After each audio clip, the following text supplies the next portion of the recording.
Welcome to Love, Laughter, and Limits. I'm Tom Dozier, and this lesson is timeout, a few minutes of boredom.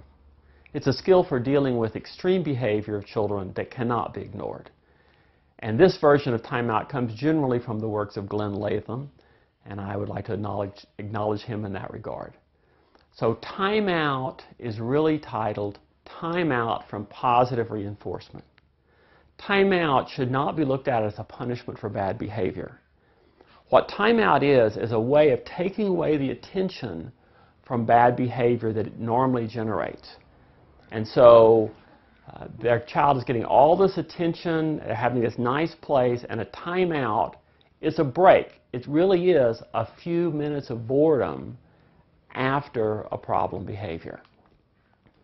Timeout is effective generally with children 7 years and younger. It can be used sometimes with children who are older.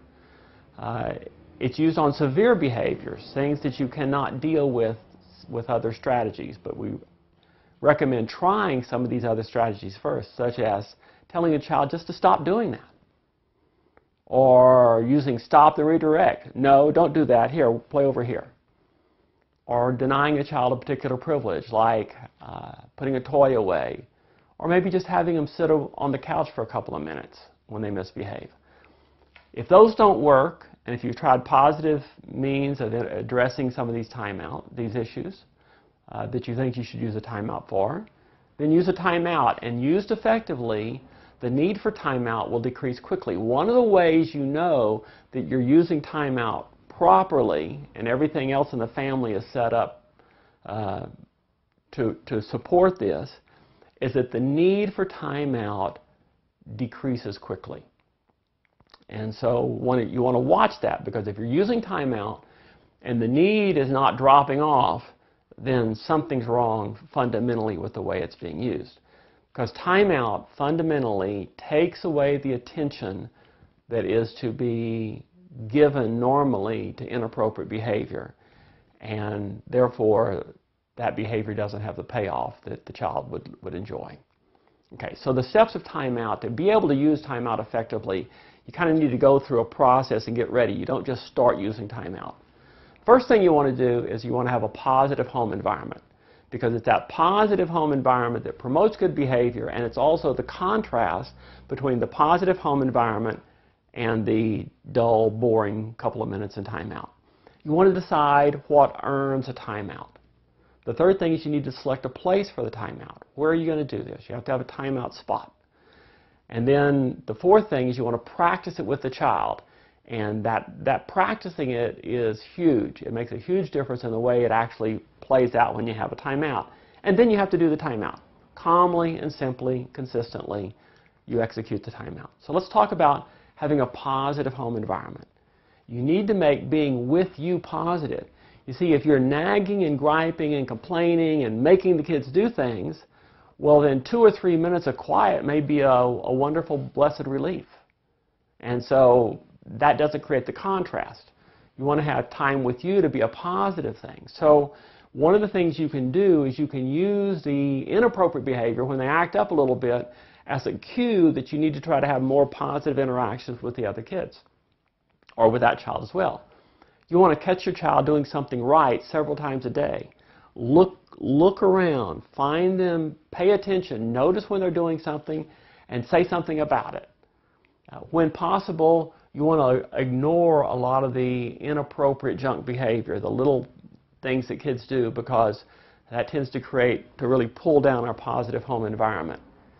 When you do have a misbehavior, you want to deal with it unemotionally and very direct. Simply, if the child takes away a toy, you say, no, Susan, you may not take the baby's toy. And if the child is getting into something, you can use stop and redirect. No, we don't do that. Here, play over here. Here, do this. Come help me do that.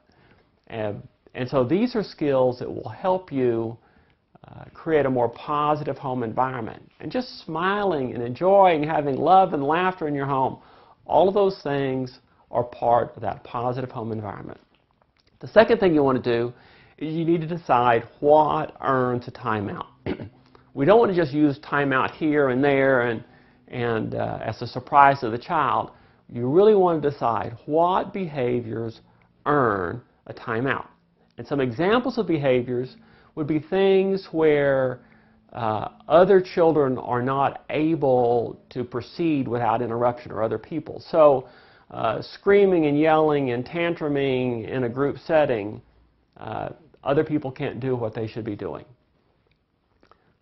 Where the behavior interferes with the child's normal behavioral development. For example, tantruming is one of those things, or complaining, or just these kind of antisocial behaviors that children can engage in. And sometimes the child's behavior will take over everyone's attention. For example, if a child comes running through destroying the games of other children, and they're screaming and yelling at that child, then that's an example where you've got to take that attention away with a timeout. Now, you can also use timeout for direct non-compliance, but I want you to be careful with this and not use this too quickly, because there are much better ways, positive ways to get compliance, but you can use timeout for direct non-compliance. So some examples of things that would earn a timeout is that the children are playing nicely and one child becomes so upset and starts interfering with the game, and they can't play, and they're just messing things up. Well, that may be worth a timeout. Tantruming, whining, and whining is, I'm using as not taking no for an answer, right? Where, no, you may not have ice cream now, but I really want it, and they keep on and on and on kind of whining. Incessant crying, I've seen it used, once again, for like emotional meltdowns, being overly demanding, being overly possessive, or being physically or verbally abusive with either children or to adults, something that is you would consider to be cruel and vindictive and repeating in a way. Okay, you can use timeout. One example might be if a child calls another child a degrading or a demeaning name, if children are hitting, a child pesters you and they won't stop when you tell them to stop and you can't just walk away, then that may be for a timeout. So the third thing that you need to do is you need to make sure that you have a timeout area that is appropriately secure. Now, we'll talk about the security in a second, but a timeout area needs to be a place for that few minutes of boredom. So it needs to be devoid of anything that would be fun and enjoyable and gratifying for the child. So you don't want to have any toys, you don't want anyone to speak to, you shouldn't have music playing or pleasant sounds, nothing to eat. But it's just a boring place. You don't want it to be dark or frightening or cold or cramped or scary in any way. You want it to just be a simple, boring place. So some examples of things you could use. You may have a child who would just sit on a chair or sit in the corner. This isn't nose in the corner. This is just sit in the corner, out of the way. Maybe in a stairway. Stairways are good because you usually they're fairly narrow and it can block the view of other children and the rest of the family. Maybe it's a bathroom. Maybe a bedroom, but the problem with a bedroom is there's often many pleasant things in the bedroom. So maybe it's a parent's bedroom or a guest bedroom. And one of the things I've heard used is in a hallway where with a young child you can use a child gate, and so you can actually shut the doors in the hallway and put up a child gate and have the child in that area of the hall. There must be no contact. Now the security issue is there must be no contact with the child from the start of the timeout to the end of the timeout. It needs to be a couple of minutes of real boredom. So if a child is going to, you tell them to sit on a chair and they keep coming out, tell them to sit in the corner, they keep coming out, that's not appropriately secure. You may say you're going to take a timeout in the bathroom, and you can either have the door open or the door shut. And if the child stays in the bathroom for the timeout, then the door can stay open. But if the child is going to come out, then the door will have to be shut. You may have to have a child latch on it. One way you can jam a door a little bit by taking a wash rag and putting it up in the upper part of the door and then closing the door on it. You can even build a timeout room. This picture shows a timeout box. It is 4 pieces of plywood put together on the corners with hinges, and it opens on one side, and it makes a very simple, boring place for a young child who's 3 or 3.5, depends on their size, or younger. And it can be used very simply. So you need a place for the timeout that's boring and appropriately secure. Then you want to role play the timeout. You want to practice it. You want to explain to the child, if they're old enough to comprehend, if they're 2 or 3 or older, then you want to tell them what earns a timeout, have them pretend it, take them to the timeout, show them where the timeout is, show them you're going to use a timer. You need a timer for a good timeout, and have them stay there.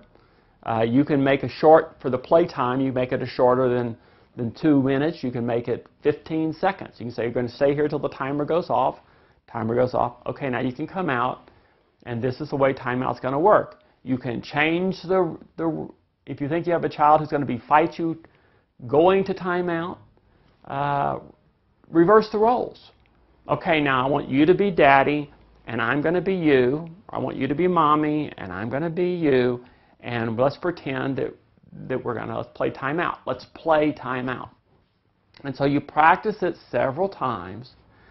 And you can even tell the child the way it's going to work. If the child's going to be calm when they get there, you can give them the timer and practice giving them the timer and then saying, okay, now when the timer goes off, you can come out if you're ready to be nice. And they come to you and say, oh, I'm so happy you decided to play nicely. Thank you so much. And you send them on. Give them a hug and a little pat and send them on. And then I would suggest that you do a full 2 minutes or 3 minute timeout to show them how long it's going to be with them. You don't want to put them in there and have them have a timeout.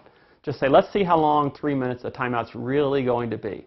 Let's see if we can sit here together and see how long it's going to take. And then you just let them see the amount of time it's going to be. Now, when it comes time to actually giving the timeout, you need to remain calm. Remember, you need to be consistent. It needs to be for something you've decided in advance that you're going to do. And you want to take the child to timeout if necessary, or have them go if they will walk on their own. But take them by the hand and lead them there. If they're going to collapse and fall on the ground, you put your hand under their armpits and you walk them in front of you. We don't want this to be a big love fest. We don't want to have all this touching and wrestling things going on. We don't want to jerk them or drag them or show any form of frustration. We just want to get them to timeout. Then you want to say something like, when you behave this way, you may not be with us. Or when the timer goes off, you can come out and be with us.